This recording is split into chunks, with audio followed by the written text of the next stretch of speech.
Hey, Trail people, you're listening to the Trail Network podcast hosted by Rachel Drake, Leah Yangling, Hilary Yang, and myself, Katie Asmuth. We're here to celebrate the community connections and untold stories within trail running. And today I have Hilary and Leah on the call with me. This is so fun to get us together to kind of debrief what has been going on in our lives and in trail running and all the things. Holy moly. So today is just kind of going to be a debrief of how to be a race director, of how to get back into running after having a baby, and gosh, everything I'm doing. I don't know, lots. Leah, let's dive in with you. How are you feeling? What's going on in Leah's life? Not too much is new. Just, living the mom dream over here. I think I recapped on the podcast a couple weeks ago that I had my second week of solo parenting while Mike was at Worlds, which, was very empowering in a lot of ways. I think I was in the trenches and in the thick of it when Rachel and I were recording, and then finally came out the other side with like a new sense of self, a new sense of empowerment. And I highly recommend parents out there, especially new parents, to don't be afraid to dive all in and do some solo time with your little one, because I learned so much and I felt like just really independent at the end of that week where I was just doing all the things. But yeah, now I hear Monty downstairs crying with Mike. So I'm like, your turn. Hand off. Hand up. Yeah.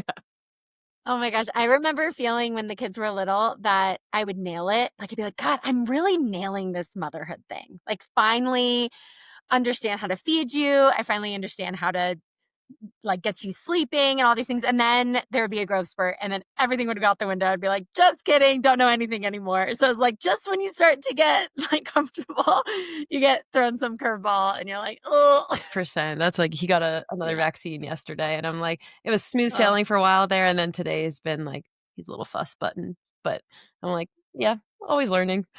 Always learning. Hilary, how are you coming off of a 2-week stint as an RD? Feel like I've been on a 2-week bender, guys, with like the world's worst hangover now. Just trying to catch up on sleep. And yeah, man, it's been a lot. It's it's awesome, and also I think kind of crazy to come up for air and reflect on it all and to see just like all the online commentary and all the like experiences people had out there, and to reflect on just like how wild it was as well, being in the middle of it. And Katie, I know you and I have many war stories from being out there, but yeah, it's like equal parts really rewarding to see all of that, and also just a lot of like, holy crap, did that even happen moments, Okay, so just to debrief, if you're new to the podcast, Hilary just was the co-race director of Mammoth Trail Fest, which is a 26K, 50K, hill climb, kids run, 10K, lots of races, a huge festival of racing.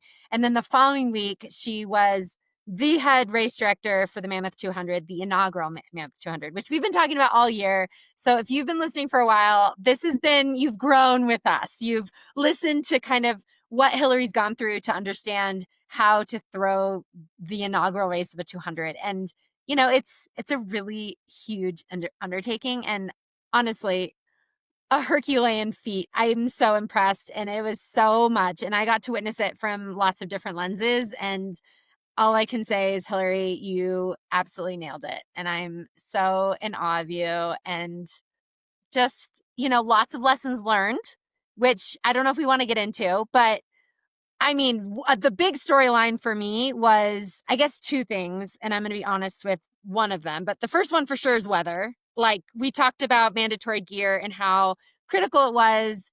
And you mentioned that you had runners come up to you and say, thank goodness, because I use everything in my pack that was mandatory gear, because it was pouring rain, it was snowing. You can get into this, but it was wild conditions. And then it was hot during the day too. I mean, it was just really crazy mountain weather. And then the second thing I would say was that we need more help.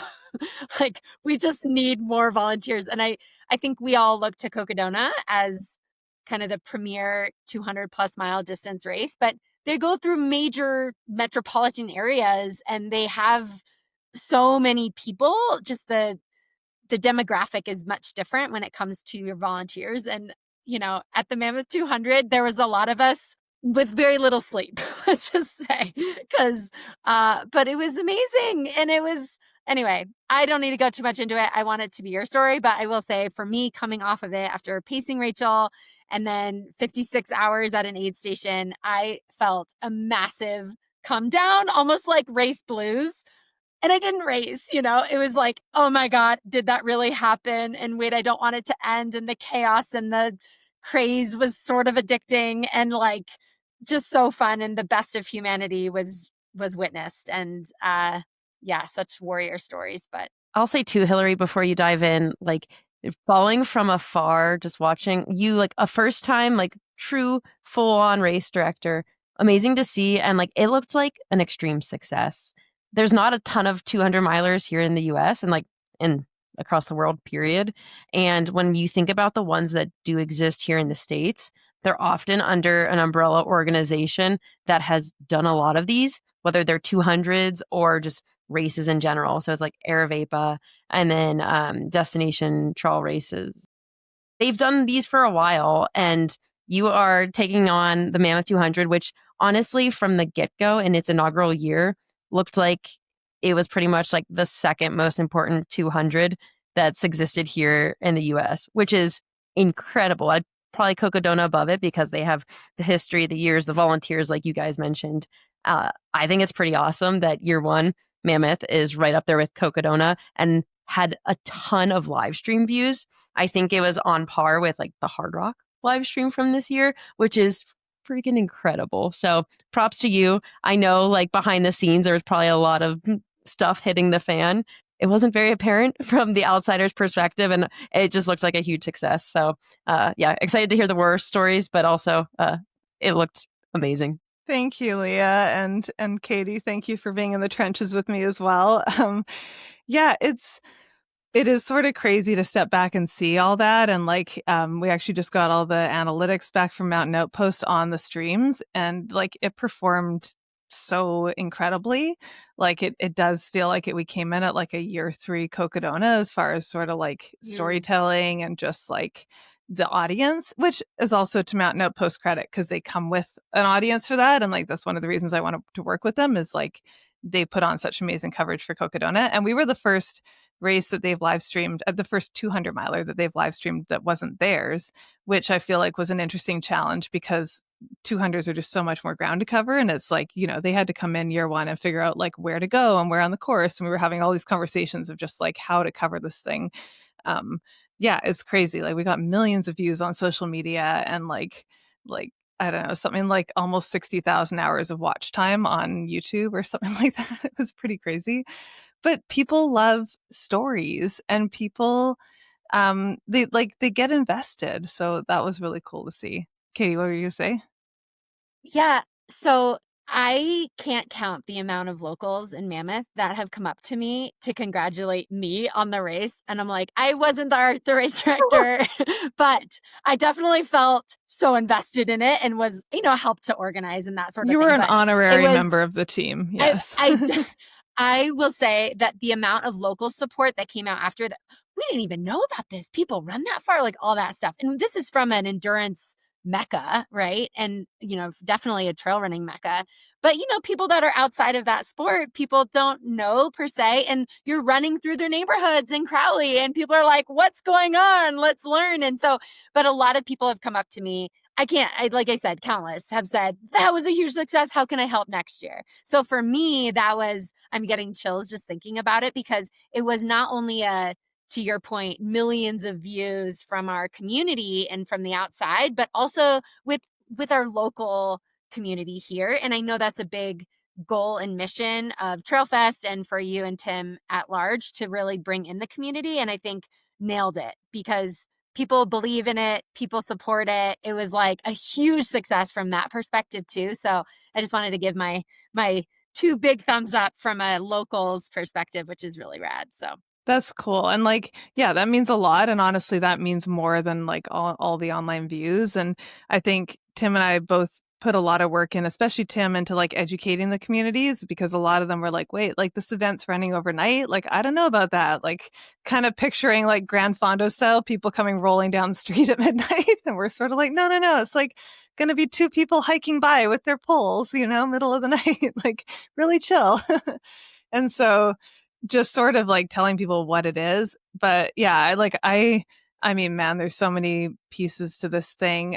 But like on one of my many runs into town to go to like the local grocery store, to go to Vaughn's or grocery outlet or the hardware store to get more cans of butane, like we definitely supported the community in a big way through all these like resupplies during the race. And then the store employees started talking to me and like telling me how excited they were because I was wearing like a Mammoth shirt, and like shaking my hand and telling me how stoked they were. And that was really fun. Like, honestly, like those interactions were really cool. And it's like, hey, if the people in the hardware store are stoked because you're all supporting them and like they're seeing the impact, like, yeah, that's neat. So yeah, like I think that part of it was awesome.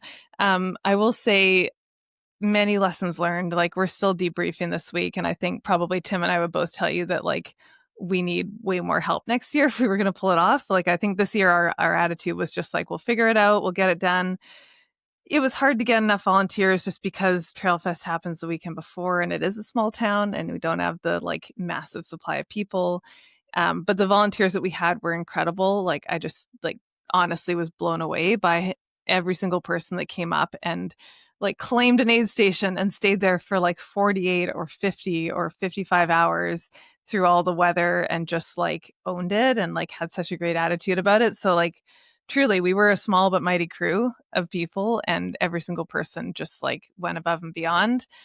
But at the same time, like, you know, it was not sustainable. And I slept like under 2 hours in 4 days total on the floor of the volunteer room. You know, and a lot of that was compounded because we did have this crazy storm. I sort of, it's funny because like the beginning of the race, everything went smooth the first few days, I think. And like, yeah, there was the behind the scenes sort of scrambling because they're running faster than you think they're going to. And so we're sort of like, you know, one step ahead of the runners. Like, we got to get the aid station open early because Rachel and Jimmy are coming and all the stuff. But like that sort of thing, I think I expected. And then it was sort of the like, okay, we need more food. Like the runners are going through it really fast. And I'm thinking like, how many eggs can one person eat per aid station? Like these runners are insane. So I think I just learned that like you need way more food than you think you do because people are really eating. It's not like in a 50K where it's like you're just going to snack on some potato chips. It's like people really need like a meal. So I think I learned a lot about just like how to feed runners at a 200. But then, you know, it's like from the broadcast perspective, we sort of wrapped up the broadcast on the third day, right as like the weather was getting bad. And so from like that perspective, it looked like, you know, very smooth sailing. And then behind the scenes, it just turned into like these crazy electrical storms and then the snow coming on Mammoth Mountain. And it was sort of funny because until we put out the like winter weather advisory on social media and the fact that we had to reroute the course, I think a lot of people watched the broadcast and were probably like, oh, like that went really well. That was so easy. And then all of a sudden we're like, winter weather, like, you know, and it was like having to reroute in the middle of the night while it's pouring rain, reroute the course, like change flags. I mean, it was a lot. It was a lot, and we were on no sleep, and that was the night Tim and I were going to get some sleep, and instead it was like, hey, we've got like lightning on Mammoth Mountain. We've got runners on Mammoth Mountain. We're calling the runners. I called someone's mom that lives in New York trying to get a hold of her runner who was on Mammoth Mountain and probably freaked her out. And like, you know, just like you're suddenly sort of managing this thing. And then, yeah, runners sort of having to shelter because of the snow. And then we had to make the decision to like reroute the course to go mid-mountain so they weren't going up to the top of the summit. Billy and I were out at an aid station at 4 a.m. digging a trench to help them like drain the aid station because they got so much rain that it flooded. You know, like just a lot of things where you're just like, wow. And I think, you know, like stepping back from all that and just sort of looking at weather in general, like I think about how often we, for one, get lucky with weather. You know, and even for the Mammoth, like a few weeks before the race, the air quality was really bad. And so there's many things that can go wrong with races and it's really hard to plan it. And just like, I think the theme for this year for a lot of races has been that the weather's unpredictable and you just don't know what you're going to get. And we talked about it with Run Rabbit. We talked, you know, like all these events have sort of had kind of crazy weather. Cocodona this year, I was so cold at Cocodona the whole time. Like, you know, in the mud. Oh my gosh, those poor runners. Well, and you think about too, the runners, 127 people started, right? At the Mammoth. 125. Yeah. 125. Okay. So 125 souls risked their life, like put their life in your hands. And they said, yes, we will believe in you that you're going to lead us home and that we're going to be able to be successful at this first year of this race. And to me, this is just a massive ode to the runners. The fact that there's so many badass people out there that are able to handle this weather and be really self-sustainable and continue. And a lot of them had these crews that were just awesome and just so encouraging. And people do really hard things. I mean, I came out of the weekend really, I don't know, guys, the world is really a tough place right now. And we all know that. And man, it gave me faith in humanity. You know, there's just a lot of good and people are working through really hard things. And it was just really beautiful to witness. I mean, there were some couples out there that were doing the whole thing together. I had one couple leave my aid station, the Gene Mountain aid station at mile 170, and they're just holding hands as they took off. And like all of us, so cute. like at the aid station, we're just like crying, just like how beautiful, you know, because we're both contemplating dropping and we were proudly a no DNF aid station. But we, you know, it was one of those things where they did it together. You know, it was very much I don't know, there was just this soul that came out. And that's why people do hard things. And that's why people sign up for hard races, is to bring that part of them out, right? Like can't do that in general life. You know, it's just in a very low stakes setting. I mean, you could DNF, but you don't, because you keep trudging forward. And of course we did have some DNFs, but they tried, they gave it their all. And I don't know. I left the weekend really feeling motivated for, I don't know, human kindness, human potential. The human spirit is just alive and well. And I don't know, it was beautiful to witness. And I was so privileged to be a part of it. So, Yeah. anyways, ode to the runner. I think that's the beauty of 200 milers. That's why I fell in love with them as a distance, is because there's so much time. But like, you really do see the human spirit show through, and you see people do incredible things and come back from like, oh man, they are for sure dropping, and somehow they rally and they end up having this like amazing finish. And it's just like, I don't know, I feel like the arc is more extreme, but like really powerful. And I mean, I personally was at the finish line for I think every single runner except for 2 people over the course of 48 hours, and like hugged every single runner. I need to wash my jacket. That reminds me. I had that thought earlier. I was like, oh yeah, I should probably wash that. Yes, definitely. But lots like, of fluids. oh my gosh, I was reduced to tears like so many times, because it's just so beautiful seeing them finish. And there is something about that that's like, also, I'm really proud of our finish rate. We had 74% finishers, which is amazing. About 10% higher than a lot of 200 milers. And so, in that weather. In that weather, exactly. Yeah. You know what? We didn't lose a single runner to a DNF in that storm. That was like, there was a couple that had to drop because of like, you know, injury or whatever reason, but not one person DNF'd during the storm because of the weather, which I was like, that's pretty cool. That's awesome. So yeah. And again, people are just like so freaking resilient and just like banded together and helped each other out. And we had a little group that were sheltering at one of the chairlifts on the mountain for about 6 hours during the storm, that all ended up working together to sort of finish. And like, they all hung out and cheered each other in at the finish line, you know, like they all finished within a little bit of each other because they'd all been together.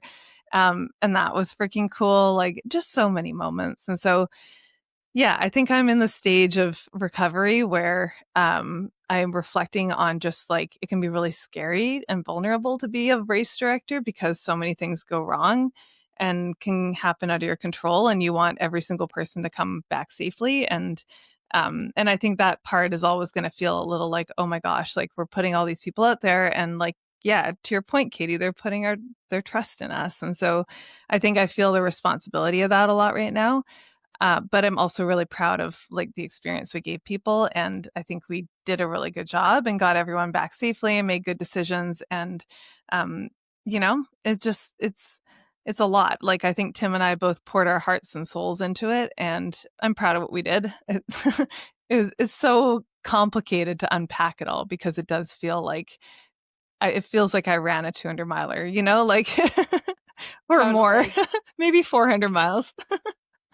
I was thinking about Love Actually, when I think the first initial scene is all the people coming in from the airport and everybody's hugging each other. And it's like this joyous, like coming home. And it would be so cool to have a clip of everybody giving Hilary a big hug, or That'd be the so runners to their cool. crew, at the finish line. Like it's such an amazing homecoming after 214 really tough miles. The DNF rate is amazing to me, and something that I started to think about as you guys were talking about that is like, why do runners in 200s, like what keeps them going? Is it this intrinsic motivation? Is it this resilience that the 200-mile runners have?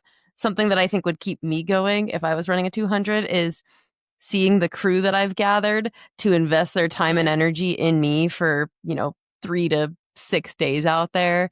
The time, energy, and like the manpower that requires, and probably like the money out of pocket to run the race.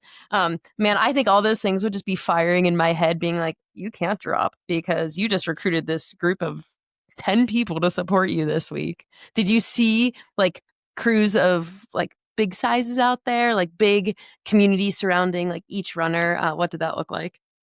Yeah, I mean, whole families, and like Amber, our second place female, like had her kids out there and her full family. Timmy Olsen had his entire family and his parents out there. Like, just really a lot of people were sort of rolling deep as far as like not just like number of people, but like the quality of people that they brought with them. And it was their people, like it was like their little crew. And I actually was just met with the team at Arc'teryx that ran the aid station at Lee Vining, and most of them, actually none of them are runners. And so they were blown away by the whole experience. And they were really talking about just like the people that were there to support the runners and how cool that was to see and how much they appreciated like the love and the energy that they were putting into it. And it's like, they are just sort of like wrapping this runner in this like incredible embrace. And I think, like we had about 50% of the entrants had never run a 200. So we were about 50% experienced, 50% not experienced, which I was like, bold move, running a first year 200 as your first 200.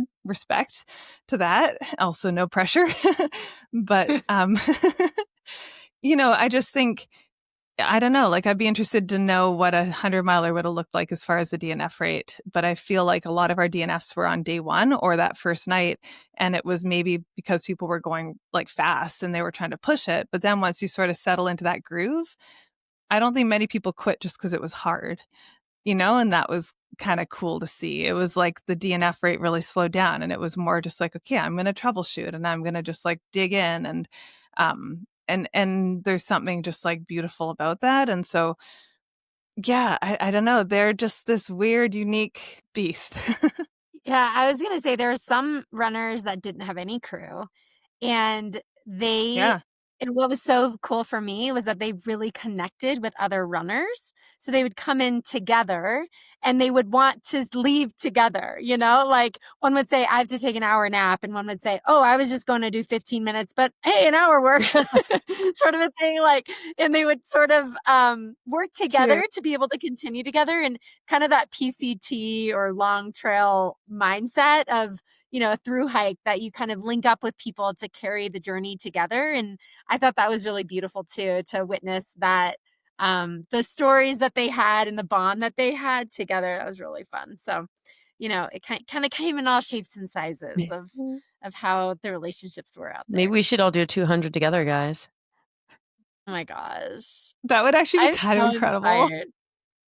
Okay, wait, to kind of shift gears a second. So Rod Farvard, teammate, fan of the pod. Has he been on our pod? Yes, Not yet, but maybe he should. Oh, he was at the very beginning. Very beginning. Oh yeah, we interviewed him, at Tim's. That's right. Remember? Yeah, we interviewed him live. My gosh, after you guys. second place finish at Western States last year. So that was super fun. Was that a year That ago? was, Gosh, you guys, we've been doing this for a while. Holy smokes. yeah, I know. That was like 70 something episodes ago. So forgive us for our memory lapses. Oh my gosh. Okay, Okay. so Rod, speaking of a very huge, long effort, is attempting the JMT FKT right now. By the time this episode comes out, we will know if he got the FKT or not, but he is trying to go for a very stout Francois record that, I mean, is really tough to go after. But Go, Rod. I met him on the trail today, and he was struggling a little bit and way behind schedule, and I shouldn't tell his own story, but his pacer was telling me, yes, he's considering dropping. And I'm like, no, not on my watch. This is not happening. No drop, Katie. Yeah, definitely very fun. And actually, I brought him hot noodles with that. And it was a tip from one of my runners, or actually several runners ended up doing this at the 200 at my aid station. They would put hot noodles in a softie flask and carry it as they did that big climb out of my aid station. And so I brought him in a thermos. I ran it out to him. It was supposed to be a 10-mile day. It ended up being a 20-mile day. But I brought him hot noodles and then put it into a flask, and he was really happy with that because, it's just that hot food while you're running far. And then I took his pack from him, and that changed everything. So, carrying the load, I mean, you're allowed to have support. It's an FKT. You can carry each other's things like that. You can have it be muled. And so use it. But he wasn't, and he was carrying all his own stuff. And after I took his pack, it was like game over. I'm never putting another pack on, and he has pacers the rest of the way. So, we'll see how he does. But he's got a grueling, when I left him, he had 12 hours to do 100K, which seems pretty reasonable for Rod Farber, but also it's really gnarly terrain. I don't actually know the elevation total, a couple huge passes, but it will be more like home from here on out. It's like very close to home. So he knows these trails really well, and hopefully he gets it done. But it's been fun to be on the group chat with everybody supporting him. And anyways, he's had gorgeous weather and a full moon, and we're like, come on, if you're going to do it, this is it. Let's go. So anyways, he continued on in good spirits, but these long distances, man, it's a lot. It's a bit of a vision quest. I mean, especially like FKTs are interesting because you do have a benchmark as far as Francois's time, but like where he made up time and like his strengths might not be your strengths. So Rod could throw down like a really strong like last 100K and feel really good. Like you do never know, right? Totally. That's right. Do you guys remember Katie talked about this after Hard Rock? She was like, yeah, everybody's saying I was breaking course record splits the whole time, but then, Courtney ran it differently than I'm running it. That was the way she ran the course, and I thought that was such a good feedback that often in racing or in FKT attempts, right, we're thinking about the splits of the previous course record holder, and you could run it differently than they ran it, right? They could have blown up at the end and had an amazing start, or vice versa. And so it just feels like, just run your own day. But we saw something similar with like Ruth Croft at UTMB this year, where she ran UTMB in a way that was just like this like conservative and dialed way that like she was never probably on course record splits throughout the day. And I know she didn't break the course record necessarily, but like not too far off of it by running a race like in a style that Courtney hasn't run, that Katie hasn't run. So yeah, it's like there's many ways to get from point A to point B. And I think we're seeing that play out in very different ways in races. Because I do think like there was a while there where blowing up in a race didn't happen as much, but I think we're back in the realm of blow ups, which is kind of fun to see personally. Totally. I mean, from a competition standpoint, it's like it sort of has to be that way, right? Like you have to be on that line of what's possible. And then if you don't play it exactly right, like things can go wrong, and it's okay, right? Like definitely live to run another day. Yeah. Man, don't you guys feel like we've just been in this like I mean, it's been like a few weeks here, but this like FKT, like gnarly mountain terrain, 100-mile, 200-mile era. It feels like the golden ticket races are like so far away in the rearview mirror, like this like zippy, fast style of racing. And we're already approaching Javelina here in a few weeks, and one of the faster 100 miles we have here on US soil. And I almost think I need to have an entire like vibe shift and mindset shift to even like wrap my head around what Javelina is about to be. Yeah, and I almost see Javelina as like looking forward to next year because it's like golden ticket for 2026 for Western states, right? And so it is sort of like I don't really see it as like an end of the year race. I see it as like a people setting the stage for next year's goals race, you know? Definitely. Um, but yeah, I mean, just I was sort of thinking on the FKT subject. I'm totally curious to get your guys' thoughts. Like, honestly, Killian's incredible feat, whatever it was that he just did, that I'm not quite sure what he did. Um, but like, I mean, but that's sort of like, that's my take on it is like, I'm not quite sure what he did, and I'm not quite sure how to wrap my head around it, and I'm not quite sure how to like engage with it from a storytelling perspective, but he clearly worked so hard at it and it clearly looked so hard. And I just find like it's sort of interesting from a like we had so much engagement with the Mammoth and with the storytelling there. And was that because people could like wrap their heads around that because that felt like a digestible amount of like hard, and then his was just so insanely big that it was hard to sort of like digest it in a like social media setting? Like, I think so. And something that I kind of think with that effort too, it's like with 200s, other people have done 200s. They know what it takes to run a 200. Like Killian's effort, nobody had really done that before. So it's really hard to relate in some ways to what that really was. And I feel you, Hilary. Like I was following along a little bit, but like didn't find myself getting entirely invested in it. And I don't know why. Maybe it was a part of the storytelling, a part of the relatability, or like, you know, how it was done. But I did love seeing the pictures of Killian at our American gas stations. Those were great. oh, me too. I love that. Like going down the aisle holding up like whatever random American crap he can find. Like, will this work? Okay.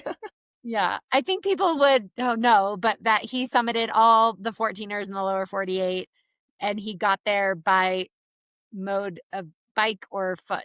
Like pretty wild. Like it's really hard to wrap your head around. But the thing that I thought was really cool was how many people he brought into the effort. I mean, Olivia Amber, who lives in Mammoth, she summited some mountains with him, and we had a friend who just knew that he was about to go summit a local 14er and went out and like met him up there, you know, like, so there was cool moments, and it's just fun. You're scrolling through your Strava and you're like, whoa, there's Killian on Matt's feed, you know? So, you know, like it did feel as if you're kind of around big mountains, that you heard of it more. It felt more personal, but I can absolutely see from the storytelling perspective, I hope there's a really rad documentary coming out about it. You have to believe there is, right? You Like, would think. give me more. Yeah. And like I know the guys that were out filming him are so talented, so it's no shade on like the quality of work. It's more just I was thinking about it from the perspective of like what do I resonate with, and like what do I kind of get inspired by like as a runner, and like what gets me out the door to run, you know? And there's no like right or wrong answer, but I think with more and more people sort of tackling this like bigger mentality or just like going after these big FKTs or coming up with brand new FKTs, like in Killian's case, it was sort of like he created the thing that he then went out and did. And I'm not sure if anyone else will ever do it again because no one is an athlete like Killian. You know, like it's just sort of like I don't know. There's more and more stuff. It's sort of like how YouTube used to be really small and there was only a little bit of content. And now there's a lot of content competing for our attention. I guess the one piece of storytelling that came out of it was actually like not any of the documentary footage or anything that you saw on Instagram come out of it, but Dakota Jones had a really great Substack about what it's like to run with Killian on an effort like this. And Dakota is somebody that's extremely experienced in the mountains himself, but he was putting into perspective just like the talent and the agility that somebody like Killian has in the high mountain terrain, and just expressed like he shared a lot of time with him out there, and there was a section that like Dakota didn't feel as comfortable on and said like, hey man, I'm just going to turn around here. You keep going. And Killian was like, no, like we're going to do whatever way you feel comfortable doing, which meant like potentially going down the mountain and pretty much like coming back up an entirely different way. And I think that's a really cool perspective to have about Killian, which is just like he's out there too for the community aspect of it, and like sharing the miles with people and sharing the experience with people, even though it does look like, you know, he's getting every little bit out of himself. He wouldn't be able to do that without the support of people as well. and just the respect that he has for the people who are sharing that journey with him, I think was a really human element that you don't often get this like insider lens to. That's beautiful. I hadn't heard about that. This is also a plug because now I want to get that Dakota Substack onto the Professional Trail Runners Tribune, which is through the PTRA. Jeff Colt is the one that's spearheading that. And we're super stoked on it. And we're trying to elevate professional athletes' voices. And a lot of athletes have Substacks or just want to write a really cool article. And we are highlighting them on the Pro Trail Runners Tribune. So everyone should join that Substack. But I should reach out to Dakota because that'd be a really good one to kind of disseminate to the masses. But okay, we need to switch gears because Hilary, you are about to leave on another filmmaking trip. We were just talking about storytelling and the importance of storytelling. So a little bit of a segue here to talk about your trip to China and Hong Kong and what you're about to do. Tell us what's going on overseas. My gosh, I know, you guys. If you feel like you have whiplash with my schedule, like I have more whiplash with my schedule. I don't even know where I am right laundry? now. It's a great You gotta question. clean that jacket. No, I know. Oh my God, it's so much. It's okay. I just have to make it to December and then I'm good again, you guys. It's fine. No, on Monday, I'm heading to Hong Kong to film with Esther Chilag, who lives there, with my co-director, Carrie Hyman, on our documentary. Do you remember that, guys, from a few months ago? Yes. That one. We do. The one we started around the women at Western States, and the one that we are currently wrapping up the final touches on the interviews for, and then moving into the editing stage. So this trip to China took us a while to get on the books with Esther and Fuzhao's racing schedule, and then me being basically out of commission for the whole month of September. So here we are now going over there. So going to meet with Esther and just like get a glimpse into her life in Hong Kong and what training looks like for her and being a mom and all those cool things.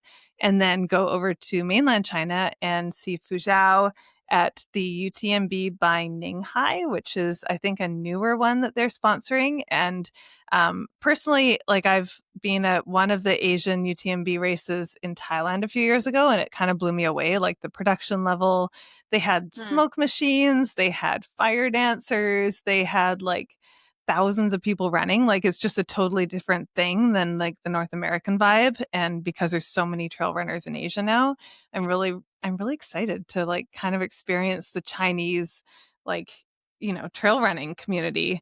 And Fuzhao is going to do the 100K race there, which is cool. And I feel like she's like a celebrity, in China. Yeah. And that's also, like, I think she's like their Courtney DeWalter. And so I just think that's really cool too, to get to see her in kind of her home environment. And then we're actually going to go visit Fuzhao in her hometown and just like see her life and what life looks like for her. And just, like part of the story is wanting to paint a bigger and fuller picture of all these amazing women that are doing incredible things. And like the fact that life is also so much more than running and like all the things that we juggle. And so this trip felt like really important to fit in, really daunting when we started talking about fitting it in, but also just like, no, we got to find a way to make this happen. I am so unprepared. I feel like I'm still trying to download all the apps and trying to figure out if my phone's going to work and trying to like, just like there's a lot of layers to this thing. Also, being celiac and traveling to China has got to be like the worst place for me. So I just ordered like about so much rice. Yeah. But no soy sauce, which is like, so I just ordered like 2 weeks worth of backpacker food, Katie, and it's kind of come tomorrow. And it's like basically like I ordered enough food for like doing the JMT or something like that. I'm just going to go with a whole suitcase of assorted backpacker meals. But yeah, no, it's going to be cool. And it's really fun, like just talking to Carrie again this morning, just like working with another female director on this thing. And like, it's fun to be able to put that hat on. It's, yeah. Do you find that your vision has had to change along the way, or if your vision has naturally changed along the way with like whatever you set out initially to do with the film? Because I could imagine you're probably learning a lot about the athletes that you're interviewing along the way, and like stories are kind of exposing themselves to you. Has any of that shifted how you guys are doing your work? Yeah, good question. So much so. And I feel like when we started this thing, it was like fairly linear with like, okay, we have like these women that are going to run Western States and we're going to sort of like storytell around that and like the bigger picture of the race and all the stuff. And then with just like how the race played out and with, Heather and Esther DNFing and not getting to finish the race for different reasons and sort of like diving into those reasons and just like all of that, like Carrie did a visit to Heather's hometown in September when I was doing all the Mammoth stuff. And so she got to spend time with Heather and Waddy, which I was really jealous of. And just like seeing life there and Heather's return from injury. And also with like Esther, there's so many things that go into being a mom and being a runner. And like I'm so excited to sit down with her and to really like understand that. And I feel like it's probably a different conversation than it would have been if she'd had a successful race and if everything had gone well. But like one of the reasons we want to go and like make that space is because I think those stories are really important to tell. And like, I mean, now both of you guys being moms, I'm sure like priorities feel really different and like how you value your time and the time that gets allocated to training and just like there's a lot of layers in that. And so I'm hoping we can kind of unpack a few of those layers with Esther. And yeah, I think that'll be really cool. I love that. Like that So, yeah. mindset of like, yeah, the vision kind of adapting and like having almost a new story to tell, like maybe a perspective that you wouldn't have gotten otherwise. Totally. And I think going into it, like, yeah, it was cool, kind of the story we were telling, but now I think what we're going to end up with is so much more complex. But that also seems fitting because women are so much more complex. And, like just it sort of is the truth of being a female ultra runner is it's like there's so many things that have to work for it all to go right. But also when it doesn't go right, that's not bad. That's just sort of like part of it. So I think for us, just sort of being flexible with the story and letting the story come to us almost, like I feel like I've told Carrie a few times, like, I don't want to assume I know the story. Like, I want to be kind of a journalist and like, I don't want to tell them what the story is. I want them to tell me what the story is. And so I'm really excited. And, I don't know exactly when it's all going to go online. We're sort of working with Hoka on the timeline of everything, but I do feel like I'm already proud of what we've created, and I think it's going to be like a really cool story when it all comes together in a short amount of time because we're running out of time, guys. I was going to say I was there firsthand because I was supposed to pace Esther at States and because she dropped before, but I stayed with her and I've witnessed this with her before. I had met the girls before, but this was a very different trip for them in the sense that there was a lot of reliance on other people because Paul, her husband, was going back and forth from Hong Kong. I think he went 3 times back and forth from the States back to Hong Kong. So this is obviously her story to tell, but it was just a lot on her plate. And it was wild to be able to be like, this is one of the best runners in the world. And she is being mom, like an hour, like getting into racing Western States. Like she is full on in the trenches, trying to also nourish her children and be with them. And it was just I think I ended up watching the kids so that Paul could sleep, so that he could crew her all day. And I was like trying to be present with the kids, but also like glued to the live stream and also how's everybody doing because I'm so invested in the sport. But then also leaving to go pace her. And it was just this wild, like it takes a village, and I know we've had Esther on the show before and for our listeners, listen back on that. She talked about like the machine, she called it. And it was like the idea of that it's a machine. It's more than a village. It's like everything needs to be working properly for this to actually happen. It's just really, really mind boggling to me what she's been able to do in her career with 2 very young children. I'm just really excited for the film. And then I will say too, Fu Zhao is going to take you horseback riding. How fun is that, right? I know. I'm very excited. Yeah. Okay.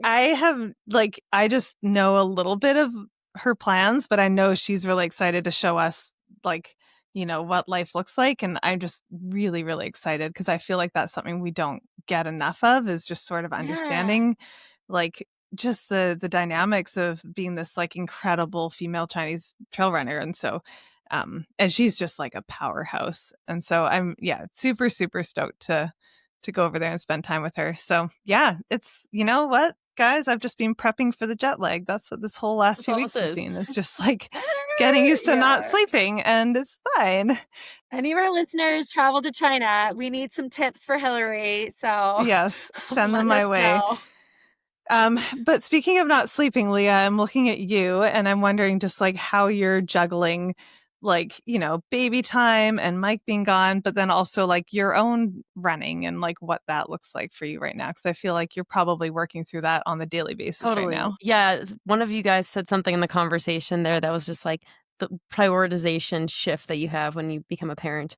And one of my prioritization shifts was today I had like 45 minutes to myself and I ended up going to the thrift store and spending alone Leah time instead of going for a run or going for a hike or doing any physical activity. And Self-care, baby. that was really Did you nice. find anything good?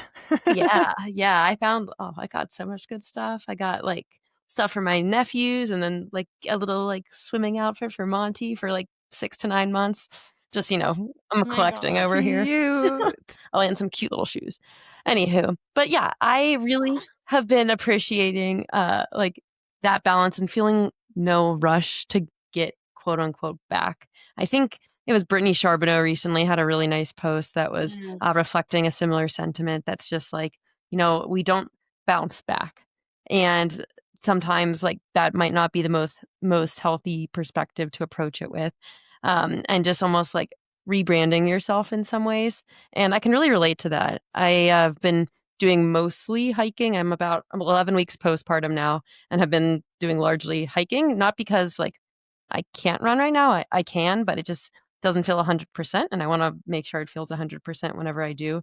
So I have quite a good mom squad out here. Yesterday I went on a hike with my friend Ashley and Liv, who our 3 babies are within 9 days of each other. And we did a really nice hike. And I used my Crazy. Osprey soft shell Poco carrier for little Monty. And it's been perfect for getting out and doing any activity that I have been doing on the trails. And if anybody follows me on Instagram or follows Mike threw up some really awesome photos the other day of our fall in Utah. It's been absolutely wild this year. Beautiful yellows. And then we got a nice little dusting of snow last week that just like made everything pop. So I'm very grateful to have another way of experiencing my favorite season and just even like getting to know people better and deeper who I might not otherwise be spending much time with. So I think being a mom has allowed for me to like connect in new ways. And then also just like take another step back and kind of reprioritize a lot of things. Such love a that. sacred time. You're never going to get it back. No, I love like the little beautiful. chest snuggles. Ugh, they're just the best. Okay, because Osprey sponsors the pod, we do want to give them a big shout out because they are awesome. And I'm curious, Leah, how many Osprey packs do you see when you're out there hiking? So many. I think like especially the Poco. It's so popular out on the trails.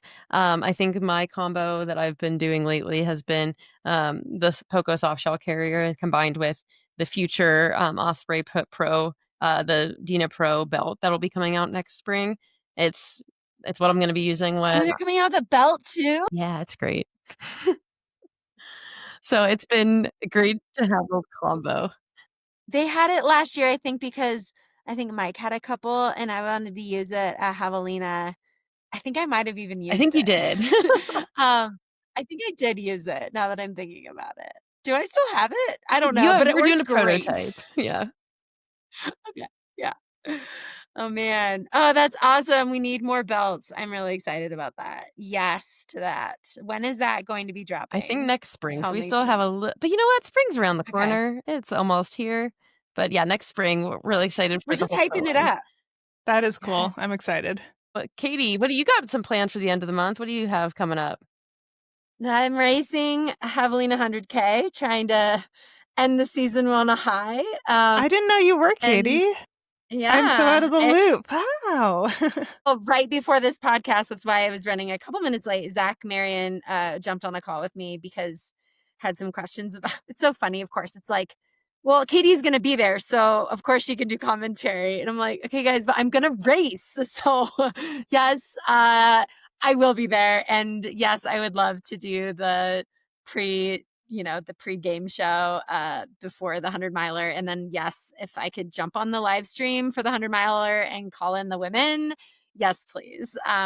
But That's the amazing. main reason I'm going is to race because I actually need to throw down. And I'm actually feeling really fit. I mean, we'll see because we had a couple weeks in their hill with Trailfest and Mammoth that, wasn't quite the mileage I was supposed to be doing, but not great sleep scores, let's say. But back on the bandwagon now and feeling good. It feels good when you're like going out for a 10-miler and then ends up being a 20-miler and you feel fine. Like that's good. That feels like you're fit, So we'll see how I do. And I'm just excited to race hard. And frankly, I just love Javelina and Air by Butt, and it's going to be a good time. So yeah, I will be there for the Hoka Shakeout run. If anybody's going to Javelina, I'll see you there. So fun. I love that race. Yeah, sadly, I don't think I'll make it this year because it's right after I get back from my trip. But I will be cheering you on.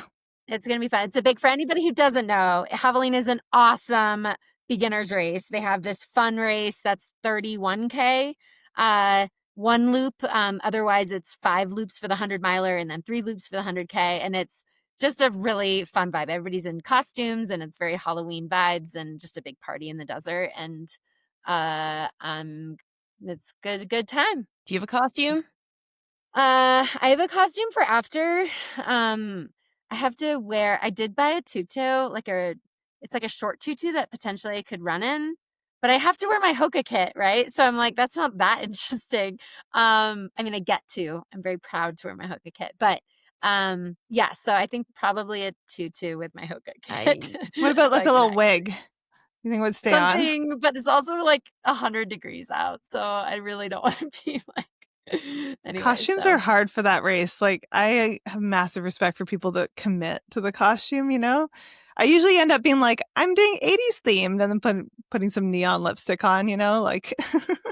I wore metallic last year. I just did the fun run, the one loop, and I just, oh my God, chafed so hard. It was so bad. It was like these metallic shorts and metallic top, and it was very fun vibe and not good for running. Don't recommend. So don't want to do that that's 2 more. Have you seen the Borat outfit though? There's a guy that's definitely running like the banana hammock, like Borat suit. Every time I see it, I'm like, the chafing. But yeah, no, it's a lot of fun. I am. I'm trying to finagle what exactly that's going to look like. Because Mike will probably be on some kind of photo duty out there, but we said maybe he won't be, and then I can just do some commentary and we can enjoy it. We're still trying to figure out if we're driving or flying if we do go, because it's like a 10-hour drive, which with the baby would probably be like 16. So we'll see. But has the baby been on a flight yet? No, but baby will be on a flight like the week after that to go to the East Coast. Okay, so we might drive. Either way, baby's getting on flights. Yeah. Yeah, that's fun. Oh, man. Living life large. Okay, we should wrap this up. This has been so much fun. Anything you are looking forward to this week, Hilary, besides packing? Well, good friends of ours are getting married at the Sideways Inn from the movie. Of course they are. Really? You also have a wedding this weekend? Yep. Oh my God. I leave tomorrow. No, this is my day, you guys. So oh my God. I realized that I had bought a dress before we went to Mammoth, but like online, didn't even look at it. And then it was still in the package. So I tried it on. Doesn't fit me. It's like entirely all wrong. And it's a black like tie formal wedding where the dress code is all black. And I'm like, I don't own a black dress. So I had 1 hour in between meetings today and I ran around LA and I got a dress. I went in there and I was like, I just want to try on every black dress you have, picked one. And then I even had time to get my nails done and made it back for my meeting. So yay. I looked and it was, my gosh, it was the first time getting a pedicure since before Hard Rock, and my toenails have grown back enough that I could actually get a pedicure, you guys. That's a win. Oh, winning. So, hey, you know what? It's going to be nice, at least when we're there. Like, it's a couple days of wine country and some time with Billy before I head out on my trip. So, it's a bit of a scramble to get there and get organized for the trip, but such is life. And at least I have cute toes. So, there we go. Wait, where are you going? You're going to Sonoma, or where did you say where you're going? I don't even know. I think it's near San Luis Obispo, but I don't know my geography. I don't know, man. It's like a 3-hour drive Canadian. from It's here, and there's wine, and That's it's all that where the matters, movie was honestly. filmed. Yeah, come to me for your pro tips on SoCal, you guys. I got it all. Oh my gosh. Yeah. All right, What Leah, about you guys? what's your stoke for the week? My twin sister and her family are coming to Utah tomorrow, and they're staying with me for like 4 days. She hasn't visited in like 4 years, and Stop she's it. got I've only seen I have a 6-month-old nephew, her third kid. I've only met him once. So I'm excited for him and Monty to spend some time together and then see my other 2 little nephews. But it's made me realize how like not baby proof my house is. And right now we're getting a railing redone upstairs. And like all I picture is like my 3-year-old nephew just like launching himself over it. So we're this whole week we're like, we need to solve that railing. So that's what I'm excited Oh for. my gosh. Is Baby really gates everywhere right now. Yeah. Oh my gosh. Leah, that's going to be so Like, special. I'm so excited. That's Yeah, Aw. we're gonna do a fun. little like staycation one of the nights up at Alta at one of the hotels, and there's like a outdoor pool that they get heated, and I'm pretty sure we're getting like a winter storm this weekend up at the high altitude. I don't know if you guys are getting it too, but it's gonna be rainy down here, snowy up there, so I'm hoping it's at least like a nice snow and not a miserable like torrential downpour up there. I think we're getting like an actual real snowstorm Yeah. on next week, which is wild. Yeah. I'm like, I am Dang. not ready for that. They're Oh, going to have man. skiing on the mountain. I know. Wild. So much for heat training for Javelina, let me tell you. But oh my gosh, so fun. This has been so fun catching up, you guys. I really love this. And to all of our listeners, thanks for joining us for another episode of the Trail Network podcast. Please share this with your friends. We hope that you feel like you're a small part of, our lives, because it's been really special for us to be able to share our ongoing lives with you. And we hope that you continue to join us, and we'll see you next week.